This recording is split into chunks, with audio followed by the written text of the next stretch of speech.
Dictation start होगा 5 second बाद। Start.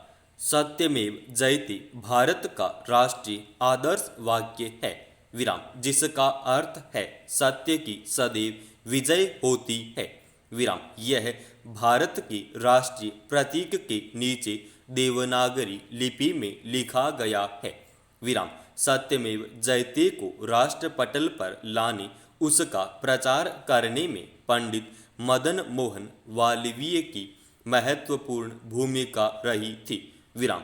वेदांत हमारे ग्रंथों में सत्य और असत्य की कई बातें दर्शाता है, विराम, जिसमें सत्य का प्रयोग सृष्टि का मूल तत्व माना जाता है, विराम, जिसमें परिवर्तन नहीं किया जा सकता, जबकि असत्य हमेशा गलत की प्रवृत्ति दर्शाता है, विराम। संपूर्ण भारत का आदर्श वाक्य सत्यमेव जयते है। इसको भारतीय उत्तर पूर्व के वाराणसी के निकट स्थित सारनाथ से 250 ईस्वी पूर्व में मौर्य सम्राट अशोक के द्वारा बनवाए गए स्तंभ के शिखर से लिया गया है, पर इस शिखर में ये आदर्श वाक्य नहीं है। सत्यमेव जयते मूलतः मुंडकोपनिषद का सभी को पता है। ये एक मंत्र है। मुंडकोपनिषद के श्लोक से सत्यमेव जयते लिया गया है, विराम। अतः सत्य की ही ती है, न कि असत्य की। यही वह मार्ग है जिससे होकर आप्तकाम मानव जीवन के चरम लक्ष्य को प्राप्त करते हैं। वाणी और मन का यथार्थ होना सत्य की पहचान है, अर्थात जो मन में है वही वाणी से बोले। सत्य सरल एवं सीधे स्वभाव से कहा जाता है, जबकि झूठ बोलने वाले के मन में कपट भाव छिपा होता है, विराम। हमारे प्राचीन धार्मिक ग्रंथों में सत्य की अनेकानेक विशेषताएं बताई गई हैं, विराम। सत्य का पालन करने के लिए सत्य का ज्ञान होना परम आवश्यक है, विराम। अक्सर देखने में आता है कि व्यक्ति अज्ञान स्वार्थ अहंकार अंधविश्वास हठ एवं दुराग्रह के चलते सत्य के रूप में असत्य ही बोलते रहता है। पहला चिन्ह। भारत सरकार ने यह चिन्ह 26 जनवरी 1950 को अपनाया, विराम। इसमें केवल 3 शेर ही दिखाई पड़ते हैं, विराम। चौथा दिखाई नहीं देता। पट्टी के मध्य में उभरी हुई नक्काशी में चक्र है, जिसके दाईं ओर एक सांड और बाईं ओर एक घोड़ा है, विराम। दाएं और बाएं और छोरों पर अन्य चक्रों के किनारे हैं, विराम। भारत का इतिहास हमें लंबे संघर्ष के बाद अनगिनत बलिदानों के बाद स्वतंत्रता मिली है, विराम। आज़ादी के समय हमारे भारतीय विचारकों ने सत्यमेव जयते को एक मार्गदर्शक उपवाक्य के रूप में माना, ताकि सदियों से प्रताड़ित भारतीय जनों को सुख सुविधा मिल सके, विराम। इस वाक्य के पीछे मंशा एक ही थी, विराम। व्यक्ति सत्य की निष्ठा को अपनाए, सत्य पर चले और उसकी विजय को सत्य की हमेशा जीत होती है, विराम। इसको अपनाकर हमारे उपनिषद, हमारे ग्रंथों में सत्य को ही महत्व दिया गया है, विराम। सत्य को जीतने में भले ही समय लगे, परंतु सत्य की हमेशा जीत होती है, विराम।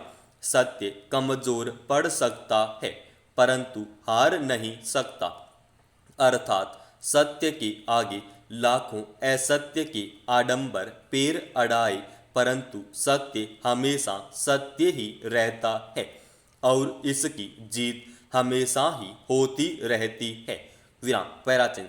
सत्य की शक्ति इंसान को कठिन से कठिन परिस्थिति से बचाती है। कबीरदास जी ने कहा है। विराम। कबीरदास जी कहते हैं कि इस जगत में सत्य के मार्ग पर चलने से बड़ी कोई तपस्या नहीं है और ना ही झूठ बोल जैसे बड़ा कोई पाप है, क्योंकि जिसके हृदय में सत्य का निवास होता है उसके हृदय में साक्षात परमेश्वर का वास होता है। विराम।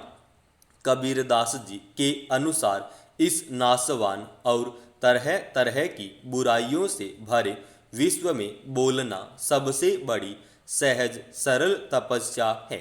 विराम। सत्य बोलने, सच्चा व्यवहार करने, सत्य के मार्ग पर चलने से बढ़कर कोई तपस्या नहीं होती है। विराम। और ये सच इंसान को कभी हारने नहीं देता। जिसके हृदय में सच भरा है, विराम, उसकी कभी हार नहीं हो सकती है। विराम। इसकी विपरीत बात बात पर झूठ बोलते रहना, छल कपट करना, झूठ बना झूठ से भरा व्यवहार तथा आचरण करना उन सभी से बड़ा पाप है। विराम। जिस किसी व्यक्ति के हृदय में सत्य का वास होता है, विराम, ईश्वर उसके हृदय में निवास करता है। विराम। अब यदि आज के परिप्रेक्ष्य में इस वाक्य सत्यमेव जयते को देखते हैं तो ऐसा लगता है कि इसका अस्तित्व सिर्फ अशोक स्तंभ तक ही सीमित रह गया है। एक सामान्य व्यक्ति से लेकर चपरासी, ऑफिसर, लिपिक, पुलिस प्रशासन तक इस वाक्य का अब कोई अनुसरण नहीं करता। ये वाक्य तो बस सरकारी ऑफिस, हमारे देश के कानूनों की पटलों पर बस लिखा हुआ मात्र है। विराम। परंतु आज उसका पालन करता कौन है? यहाँ तक कि भगवान के लिए प्रयुक्त होने वाले वाक्य सत्यम शिवम सुंदरम जैसे वाक्य को देखें, जिसका अर्थ भी यही है कि सत्य ही कल्याणकारी है, विराम, या शुभ है, और सत्य ही प्रिय और सुंदर है। और किसी भी राष्ट्र का संविधान उस राष्ट्र के लोगों को सुख शांति प्रदान करने के लिए होता है। विराम। अतः ये स्पष्ट है कि संविधान का आधार इसी वाक्य में निहित है। विराम। परंतु आज इसका पालन कौन करता है? पैराचिन। असल में यह सिर्फ एक वाक्य बनकर रह गया है और इसकी अवहेलना आज के राजनेताओं ने की है, जबकि सत्यमेव जयते एक वाक्य ही नहीं, ये एक आदर्श है। विराम।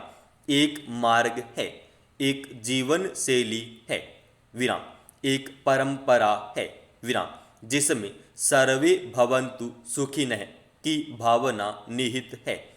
ये वाक्य इतना वृहद है कि इस पे तो एक किताब लिख सकते हैं। विराम। परंतु इसका पालन करना भी हमारे ही साथ में है। सत्य क्या कर सबको पता है, परंतु बोलना और उसे स्वीकार करना कोई नहीं चाहता है। विराम। अनुसार तो इस वाक्य में सत्यमेव जयते की मूल भावना को स्वीकार करते हुए, अर्थात इसके मूल अर्थ को समझते हुए हमें इसके मूल अर्थ में रहकर अपने कर्तव्यों का पालन करना चाहिए, और जो इसका पालन नहीं करता इसका अपमान करता है। इस राष्ट्रीय आदर्श वाक्य का तो वो राष्ट्र का अपमान करता है, वो राष्ट्रद्रोही है। उसे कड़ी से कड़ी राष्ट्रद्रोही की सजा होनी चाहिए। विराम। सत्यमेव जयते वाक्य की हमेशा विजय होनी चाहिए। विराम। इसकी हार हमारी हार, हमारे देश की हार, हमारे राष्ट्र की हार, इसलिए इस वाक्य को अपनाना हमारे लिए देश की शान होनी चाहिए और इसका अपमान करने वाले के लिए सजा वो स्वयं निश्चित कर सकता है, क्योंकि ये एक वाक्य नहीं है, हमारे लिए हमारे देश का हृदय है, जो एक छोटे बच्चे जैसा सच्चा होना चाहिए। समाप्त।